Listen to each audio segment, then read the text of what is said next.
Hi everyone, myself Divya Tamrakar. Today we are going to learn chapter number 9. It is the second part of this chapter.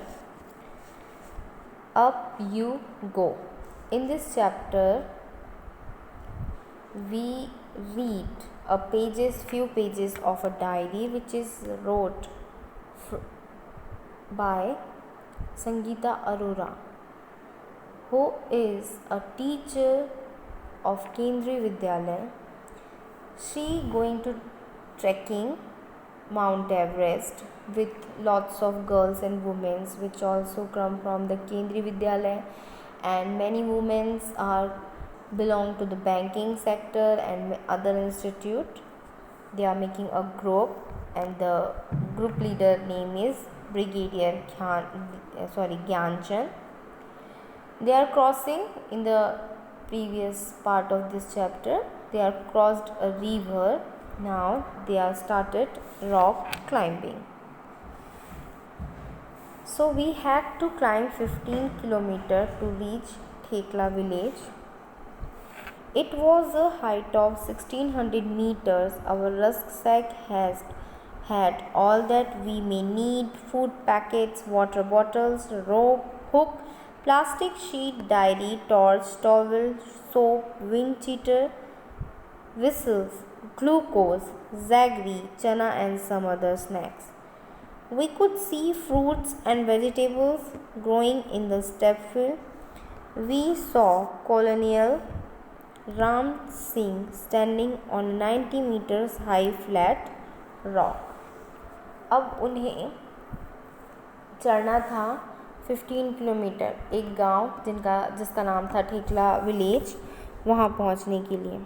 वो ज़मीन से 1600 metre ऊपर था। उन्होंने अपने bag पे जो रस्क रखे थे उसमें सारी चीज़ें रखी थी जो एक माउंटेनियर को या ट्रैकर को ज़रूरी होती है, जैसे कि food packets, water bottles, whistle, glucose, torch, towel, rope, hook, plastic sheet and many more things along with the some snacks.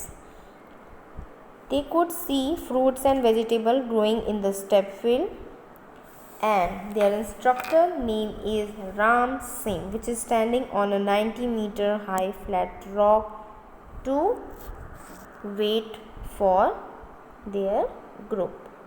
We had been told to first observe the rock carefully and identify holes, places where we can put our hand and feet. Today I was not going to back out. I stood first in the line. Our instructor tied a rope around his waist. He put a sling and held the thick rope which was hanging. He started climbing as if he was running up. I also put my sling, but as I took my first step, I slipped, and there I was swinging from the rope. So उनके जो instructor थे राम सिंह, उन्होंने सबसे पहले उन्हें ये बताया था कि वो जगह रॉक में ऑब्ज़र्व करो जहाँ पे वो अपना हाथ रख सकते हैं, ऊपर चढ़ने के लिए उसे यूज़ कर सकते हैं। उन्होंने एक रोप उनके वेस्ट से कमर से बांध दी थी और उस रोप में एक स्लिंग बांधा हुआ था। स्लिंग एक टाइप होता है हुक का, जो कि रोप से बांधा जाता है ताकि रोप और वो माउंटेनर एक दूसरे से कनेक्ट रहें। और एक रोप उन्होंने हवा में छोड़ दी थी। जैसे ही संगीता अरोरा ने क्लाइंबिंग शुरू की, वो दौड़ के चढ़ना चाहती थी और जैसे ही उन्होंने अपना पहला स्टेप रखा वो स्लिप हो गई और हवा में स्विंग करने लगी। वैसे ही पीछे से आवाज़ आई, Keep your body at an angle of 90 degrees while climbing. I heard. Keep your body straight, do not bend. अपनी बॉडी को स्ट्रेट रखो और अपनी पीठ को भी स्ट्रेट रखो और अपनी बॉडी को 90 डिग्री के एंगल पे रखना चाहिए जब वो क्लाइंब करें। Keeping this in mind, I imagined the rock as flat ground and started to climb up. Again, while coming down, we had to use the rope in a special way, calling rappelling. I did this with some fearlessness. उन्होंने ये बात ध्यान में रखी कि जब भी climbing करना चाहिए अपनी बॉडी को 90 डिग्री के एंगल पे रखना चाहिए और अपनी बैक को स्ट्रेट रखना चाहिए, बेंड नहीं करना चाहिए। तो ये चीज़ें ध्यान में रखते हुए उन्होंने ये इमेजिन किया कि वो जो रॉक था जिसमें वो चढ़ रही थी वो एक फ्लैट ग्राउंड है, और उन्होंने चढ़ना शुरू किया। जब वो नीचे आ रहे थे तो उसी रोप का उन्होंने एक अलग तरीके से यूज़ किया जिसे कहा जाता है रैपलिंग, और उन्होंने ये बिना किसी डर के किया। A funny incidents. हम जो संगीता अरोरा के पेजेस पढ़ रहे हैं वो पेजेस में आज की डेट है 14 फरवरी 1984। So it was evening. Khondobi was feeling hungry. We did not having anything to eat. She jumped over the fence and got into a field. She quickly plucked two big cucumbers and come back. Just then a woman came from behind and caught hold her bag. She started saying something to Khondobi in her own language. We could not understand what she was saying, and Khondobi was trying to explain in her Mizo language. So उस शाम को एक थोड़ा सा funny incidence हुआ था। खोंडोबी जो कि संगीता अरोरा की फ्रेंड थी, उनको बहुत भूख लगी थी और उनके पास खाने के लिए कुछ नहीं था। सो उन्होंने एक फील्ड की फेंस को जंप किया, वहाँ से दो बड़े बड़े कुकुम्बर्स निकाले, और जब वो वापस आ रही थी तो वहाँ की जो फील्ड की ऑनर थी एक वुमन, वो वुमन ने उन्हें पीछे से पकड़ा उनके बैग को, और वो खोंडोबी को अपनी लैंग्वेज में कुछ कहने लग गई। वो क्या कह रही थी किसी को कुछ चीज़ समझ नहीं आ रही थी।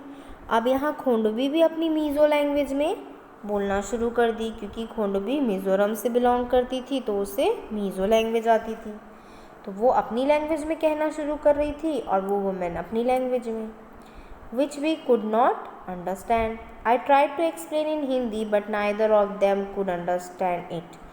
संगीता ने हिंदी में भी उनको समझाने की कोशिश की लेकिन उन्हें कुछ समझ नहीं आया। Finally I folded my hand to say that we are sorry. जैसे हम हाथ जोड़ के माफ़ी मांगते हैं ना, वैसे ही संगीता ने अपने हाथ फोल्ड किए और माफ़ी मांगी।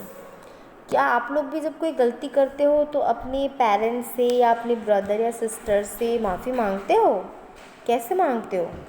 तो ये आप कमेंट सेक्शन में बताएंगे। By then our group had gone for ahead. It was already dark. I thought we had lost our way.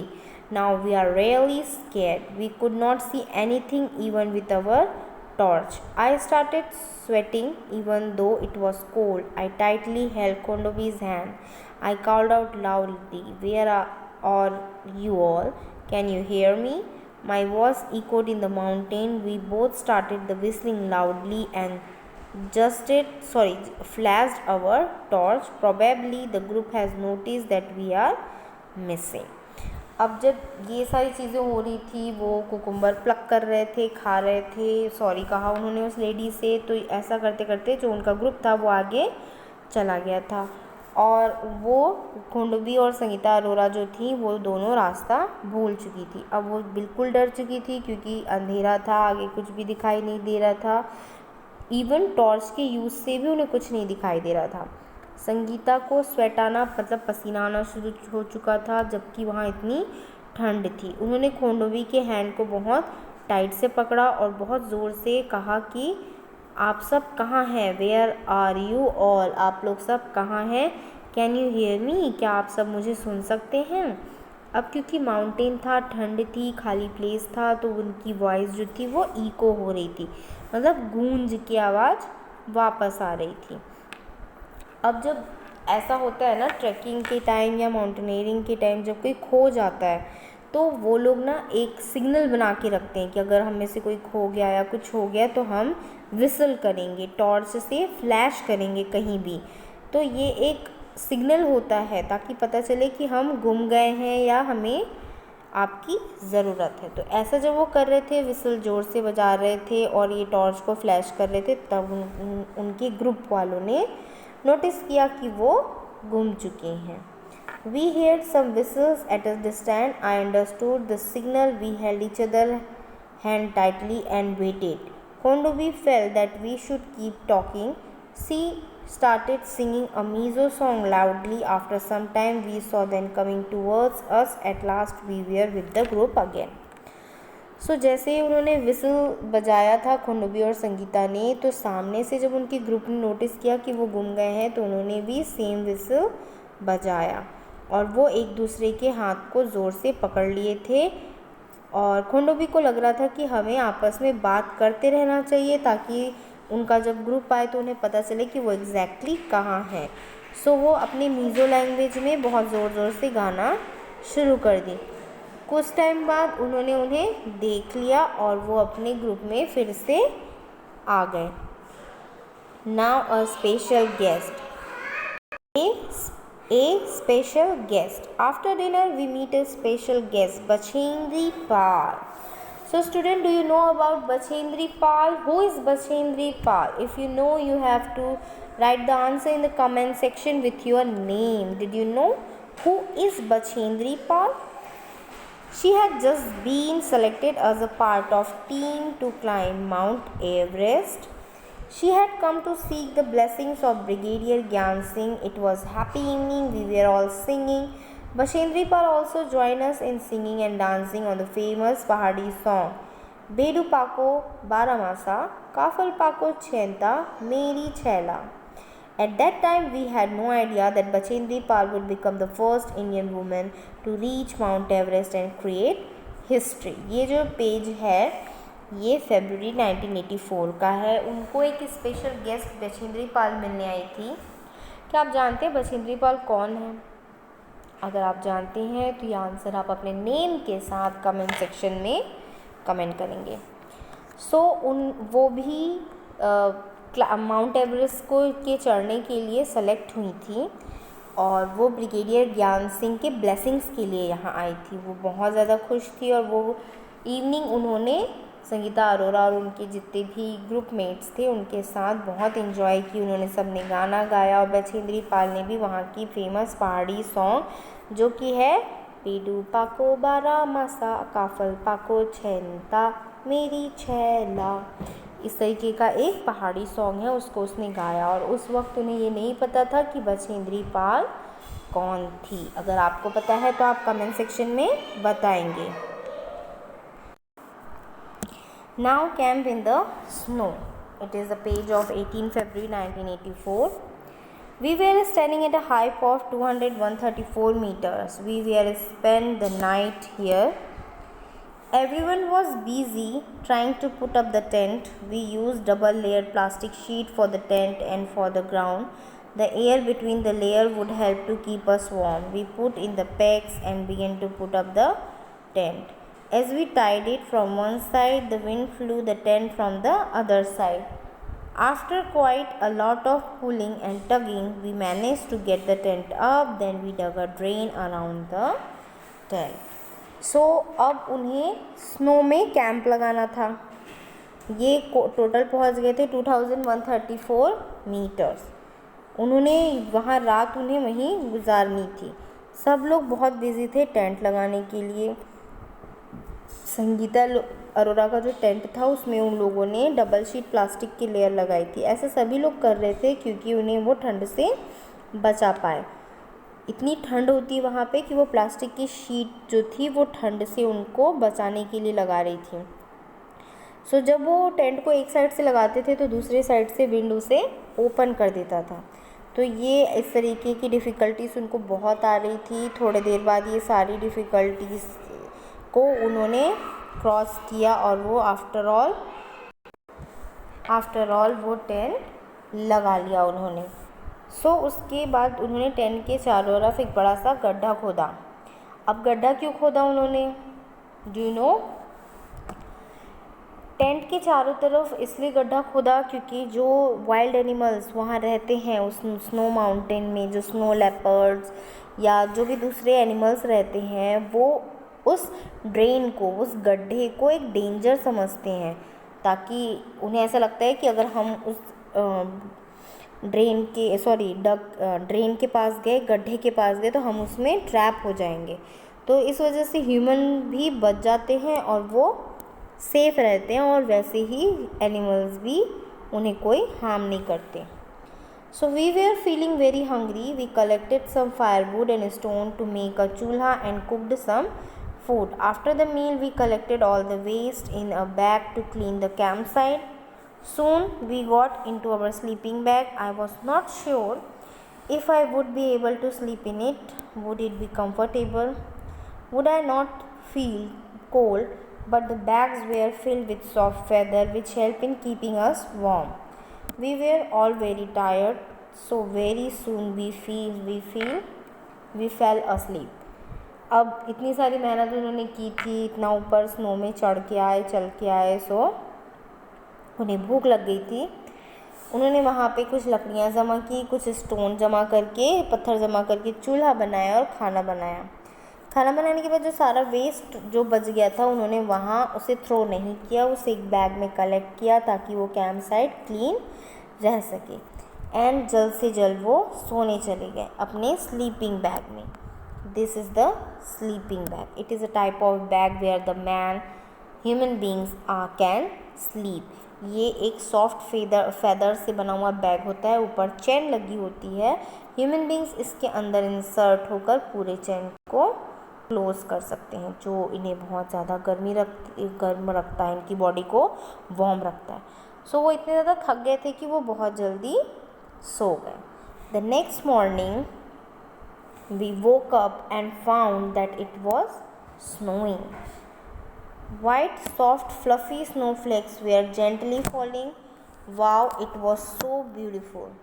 The plants, the trees, the grass, and the mountains, everything looked white. Today we will climb higher to 2,700 meters. We walked carefully on the snow with the help of sticks. It was difficult because we kept sleeping. By afternoon, we have reached snow-covered mountains. We enjoyed throwing snowballs at each other and making a big snowman. Next morning जब वो सोकर उठे तो उन्होंने देखा कि वहाँ पे स्नोइंग हुई थी, मतलब बर्फ़ गिरी हुई थी. वाइट सॉफ्ट स्नो बहुत सुंदर दिख रही थी जब वो गिर रही थी. वहाँ के प्लांट, ट्रीज़, ग्रास और माउंटेन्स जो थे ये भी बहुत सुंदर दिखाई दे रहे थे. सब कुछ वाइट दिखाई दे रहा था और आज वो टोटल 2,700 मीटर्स क्लाइंब कर चुके थे. वो बहुत धीरे धीरे वॉक कर रहे थे स्नो के ऊपर क्योंकि वो फिसल रहे थे. वो एक स्टिक की मदद से वॉक कर रहे थे. दोपहर तक वो एक माउंटेन तक पहुंच गए और वहाँ पे वो स्नोबॉल से खेल रहे थे, एक दूसरे के ऊपर स्नोबॉल फेंकना और snowman banana. A man which is made from snow is called snowman. That is snowman which is stand in the middle of girl. So it is the last day at camp. The day they are start their journey. Did you know that day? So वो दिन जब इन्होंने अपनी journey start की थी, जब हमने ये उनकी डायरी के पेजेस शुरू किए थे, तब कौन सा दिन था? क्या आपको याद है? अगर आपको याद है तो आप ये कमेंट सेक्शन में लिखेंगे कि हमने संगीता अरोरा के साथ ये जर्नी कब शुरू की थी. Now it is the last day at camp. We were getting ready for the camp fire. Each group present a program. We were enjoying telling jokes and laughing, singing, dancing around the campfire. Soon it was midnight. Brigadier Gyan Singh got up and called me. I thought, oh no, what have I done this time? But when Sir announced my name for the Best Performance Award, I stood still. He blessed me and tears of joy rolled down my face. ये last दिन था उनके camp का, तो वो camp fire रखे थे. सारे कैंप के बीच में आग जलाते हैं, वहाँ पे सब लोग खाना बनाते हैं, एंजॉय करते हैं, डांसिंग होता है, सिंगिंग होता है, बहुत सारी फ़न होते हैं वहाँ पे. तो ऐसा करते करते बहुत जल्दी ही रात हो गई थी. तो उनके जो ब्रिगेडियर थे, उनकी जो ग्रुप के लीडर थे ब्रिगेडियर ज्ञान सिंह, वो खड़े हुए और उन्होंने संगीता अरोरा का नाम पुकारा. उस वक्त संगीता अरोरा को ऐसा लगा था कि शिट, ये क्या हो गया, ओ गॉड, मैंने फिर से कोई गलती कर दी, इस बार मैंने क्या किया. लेकिन सर ने उनका नाम अनाउंस किया था बेस्ट परफॉर्मर के लिए. क्लाइंबिंग और माउंटेनियरिंग के वक्त उन्होंने जो रिस्पॉन्सिबिलिटी निभाई थी, जितने अच्छे से अपने ग्रुप मेंबर्स का ध्यान रखा था, इस वजह से उनका नाम दिया गया था बेस्ट परफॉर्मर के लिए। और वो खड़ी हुई और वो बिल्कुल खुश थी। ब्रिगेडियर ज्ञानचंद ने उन्हें ब्लेस किया और उनको बहुत अच्छा लगा था। सो इस तरीके से ये वर्क उन्होंने किया और उनकी आंखों से आंसू बह गए। So student, here your chapter number 9 is completed. If you watch this video, you have to press like button and subscribe my channel for new video.